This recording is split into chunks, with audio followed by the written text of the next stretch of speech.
আসসালামু আলাইকুম দর্শক, শখ থেকে আমি মাহফুজা আফরোজ সবাইকে স্বাগত। দেখেই নিশ্চয়ই বুঝতে পারছেন আজকে হাজির হয়ে গিয়েছি চটপট একটা রেসিপি নিয়ে, আর সেটা হলো আলুর বল পাকোড়া। খুবই সহজ এই আলুর বল পাকোড়া বিকেল কিংবা সন্ধ্যায় চায়ের সাথে দারুণ মানায়, আর সেই সাথে বানাতে সময় লাগে খুবই কম।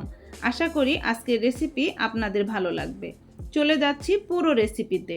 প্রথমে আমি আলুগুলোকে ভালোভাবে ধুয়ে ছিলে নিয়েছি। আলুর বল পাকোড়া বানানোর জন্য বড় ছিদ্র দিয়ে গ্রেট করে নিব,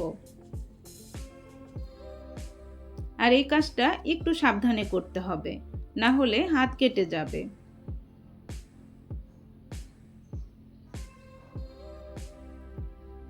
আমার রেসিপিগুলো ভালো লেগে থাকলে প্লিজ একটা লাইক দিবেন, আর আমার চ্যানেলটিকে সাবস্ক্রাইব করে আমার পাশে থাকবেন। আলুর ভিতরে অল্প একটু যে রসটা রয়ে গিয়েছে সেটা আমি চিপে ফেলে দিচ্ছি।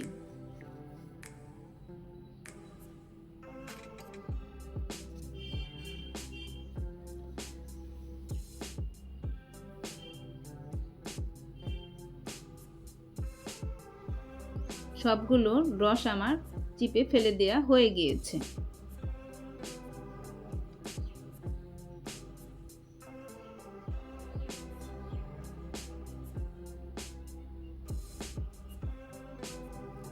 দুই টেবিল চামচ কর্নফ্লাওয়ার দিয়ে দিচ্ছি,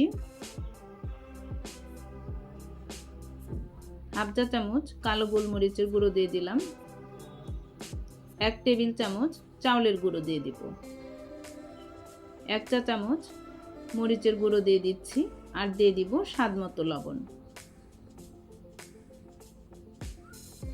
এখন সব উপকরণগুলো ভালোভাবে মিশিয়ে নিচ্ছি।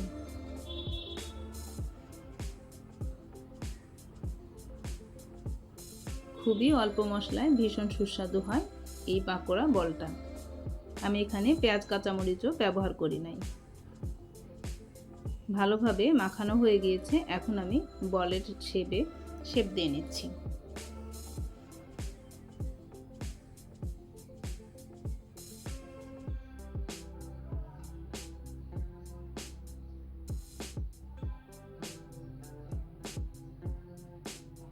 একটা বানানো হয়ে গিয়েছে, আমি আরও একটা তৈরি করে আপনাদের দেখাচ্ছি। এভাবে আমি সবগুলোই তৈরি করে নিয়েছি। চুলায় একটা প্যান বসিয়ে দিয়েছি, তেলটা গরম হয়ে গিয়েছে, এখন আমি সবগুলো বল দিয়ে দেব।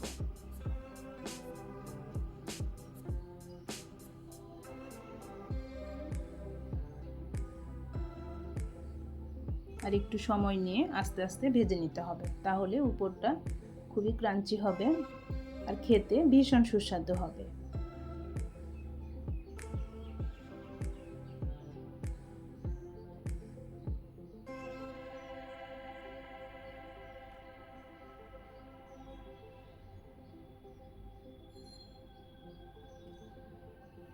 সবগুলো আমার ভাজা হয়ে গিয়েছে।